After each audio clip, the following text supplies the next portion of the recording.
దినవృత్తాంతముల గ్రంథం 12వ అధ్యాయం. రెహబాము రాజ్యము స్థిరపడి తాను బలపరచబడిన తర్వాత అతడును ఇశ్రాయేలీయులందరూ యెహోవా ధర్మశాస్త్రమును విసర్జించిరి. వారు యెహోవా ఎడల ద్రోహము చేసినందున రాజైన రెహబాము యొక్క 5వ సంవత్సరమందు ఐగుప్తు రాజైన షీషకు 1200 రథములతోనూ 60,000 గుర్రపు రౌతులతోనూ యెరూషలేము మీదికి వచ్చెను. అతనితో కూడా ఐగుప్తు నుండి వచ్చిన లూబీయులు, సుక్కీయులు, కూషీయులు అనువారు లెక్కకు మించి ఉండిరి.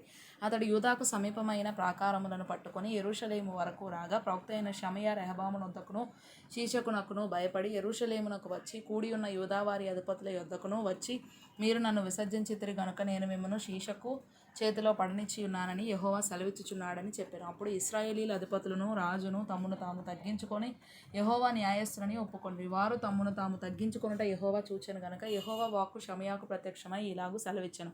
వారు తమ్మును తాము తగ్గించుకొనిరి గనుక నేను వారిని నాశనము చేయక షీషకు ద్వారా నా ఉగ్రతను యెరూషలేము మీద కుమ్మరింపక త్వరలోనే వారికి రక్షణ దయచేసేదను.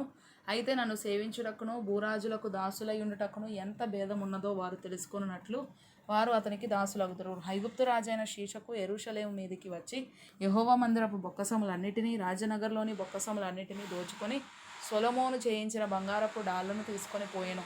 వాటికి బదులుగా రాజైన రెహబాము ఇత్తడి డాళ్లను చేయించి వాటిని రాజనగరు యొక్క ద్వారమును కాయు సేవకుల యొక్క అధిపతులకు అప్పగించెను. రాజు యెహోవా మందిరంలోనికి ప్రవేశించినప్పుడెల్లా నగరు సేవకులు వచ్చి వాటిని ఎత్తి తరువాత వాటిని మరలా గదిలో ఉంచుచూ వచ్చిరి.